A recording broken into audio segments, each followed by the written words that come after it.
My dear students, welcome to online classes. In the last class, we have discussed about the futures of industrial structure in India. So some of those futures is already discussed in last classes. So the first one is coexistence of large and small industries. Second one, diversification of industries. Third one is lopsided regional distributions. And fourth one, ownership and management. And fifth one, organization. In these futures of industrial structure in India is already discussed in the last class.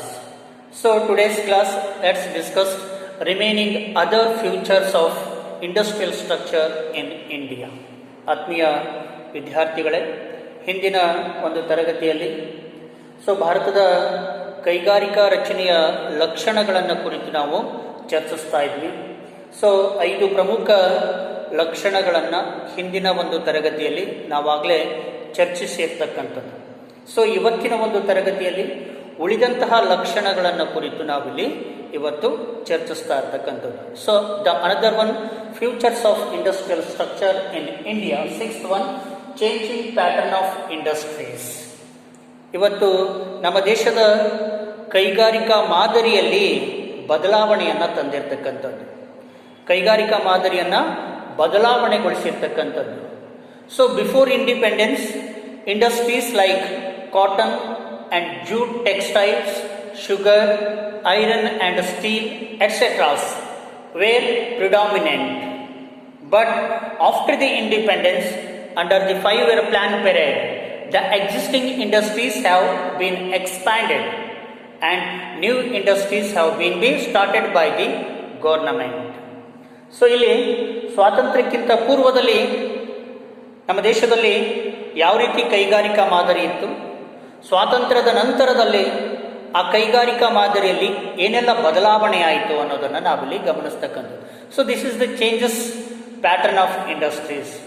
Before independence, industries like cotton, jute textiles, sugar, iron and steel etceteras are predominant before the independence period.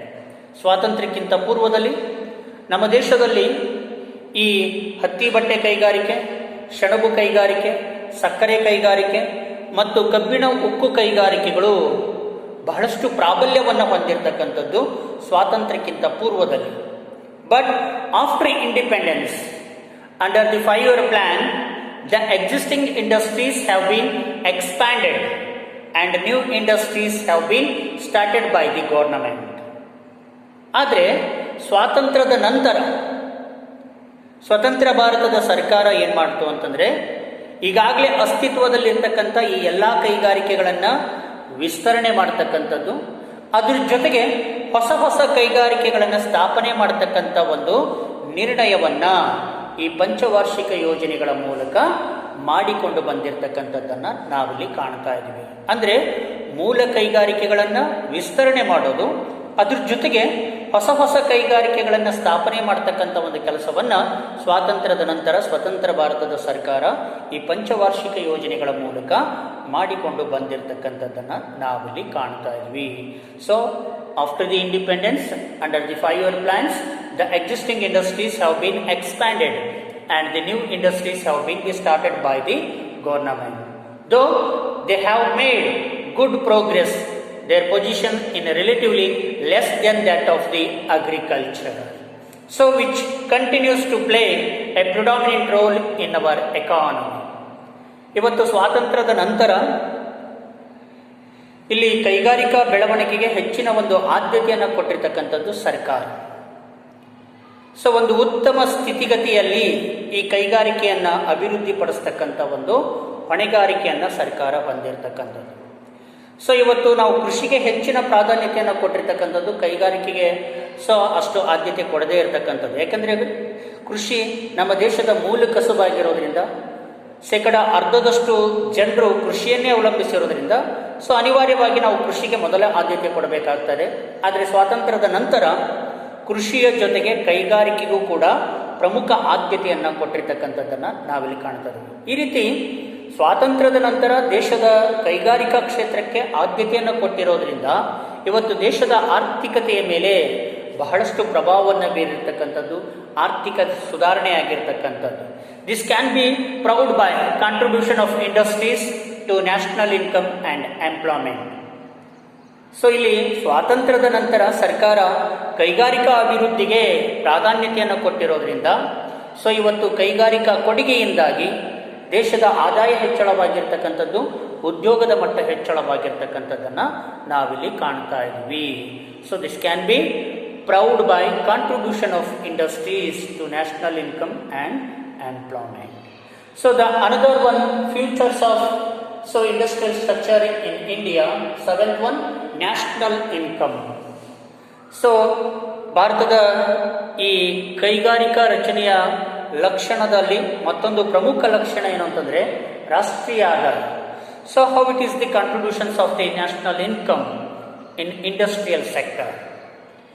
So the contribution of industries including construction industries etc.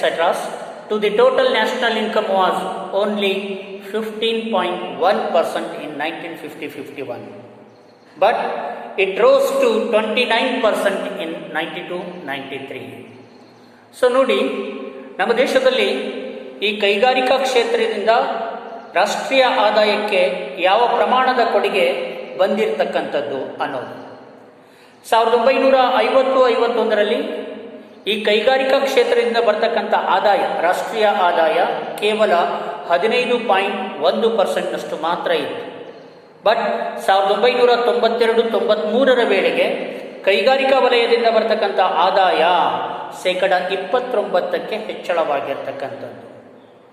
So the contribution of industries including construction industries etcetera to the total national income was only for 15.1% in 1950-51, but it rose to the 29% in 92-93. Thus, during the period of 42 years of the planning period, so the share of industries, for example, secondary sector, the national income rose only by the 14%.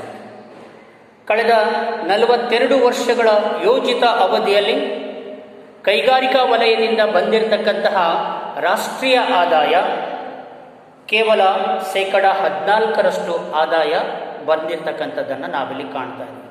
So it is interesting to note that the share of industries in the national income in advanced countries varies between 30 and 50%.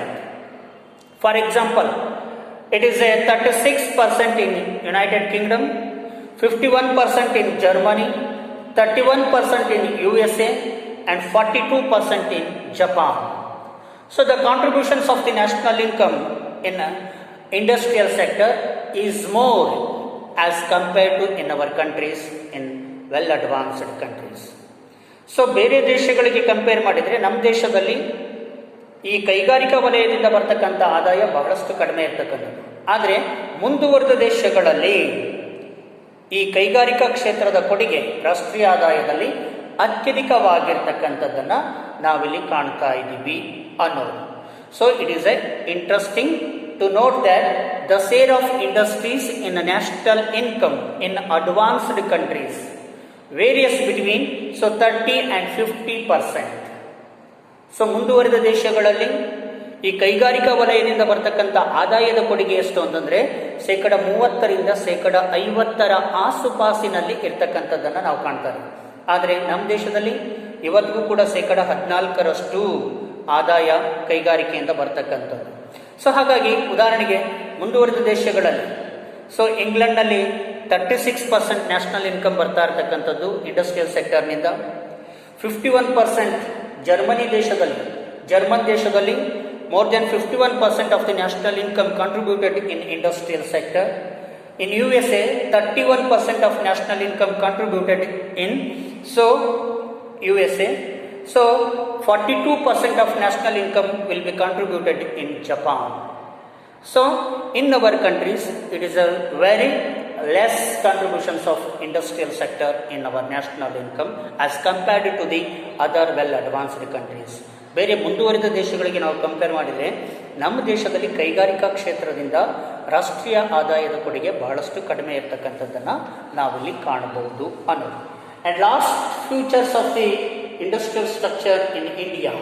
8th one, employment. So ಉದ್ಯೋಗವನ್ನು ಯಾವ ರೀತಿ ಒದಗಿಸಿಕೊಟ್ಟಿದೆ ಅದೇ ಕೈಗಾರಿಕಾ ಕ್ಷೇತ್ರ ನಮ್ಮ ದೇಶದಲ್ಲಿ. So even in terms of employment, the industrial development has not been able to make any serious impact. ಇವತ್ತು ನಮ್ಮ ದೇಶದಲ್ಲಿ ಕೈಗಾರಿಕಾ ಕ್ಷೇತ್ರ ಉದ್ಯೋಗವನ್ನು ಒದಗಿಸಿಕೊಡುವಲ್ಲಿ ಅಷ್ಟೊಂದು ಪ್ರಮುಖ ಪಾತ್ರವನ್ನು ವಹಿಸ್ತಾ ಇಲ್ಲ. ಯಾಕಂದರೆ ಕೈಗಾರಿಕೆಗಳು ವೇಗವಾಗಿ ನಮ್ಮಲ್ಲಿ ಅಭಿವೃದ್ಧಿ ಆಗ್ತಾ ಇಲ್ಲ, ವಿಸ್ತರಣೆ ಆಗ್ತಾ ಇಲ್ಲ, ನಿಧಾನಗತಿಯಲ್ಲಿ ಕೈಗಾರಿಕೀಕರಣ ಆಗ್ತಾ ಇರೋದ್ರಿಂದ ಉದ್ಯೋಗದ ಒಂದು ಅವಕಾಶ ಅಲ್ಲಿ ಬಹಳಷ್ಟು ಕಡಿಮೆ ಇರತಕ್ಕಂಥದ್ದು. ಹಾಗಾಗಿ ಇವತ್ತು ಉದ್ಯೋಗವನ್ನು ಒದಗಿಸಿಕೊಡ್ತಕ್ಕಂಥದ್ರಲ್ಲಿ ಕೈಗಾರಿಕೆಗಳು ಬಹಳಷ್ಟು ನಿಧಾನಗತಿಯನ್ನು ಹೊಂದಿರತಕ್ಕಂಥದ್ದು. Even in terms of employment in industrial development, so has not been able to make any serious impact.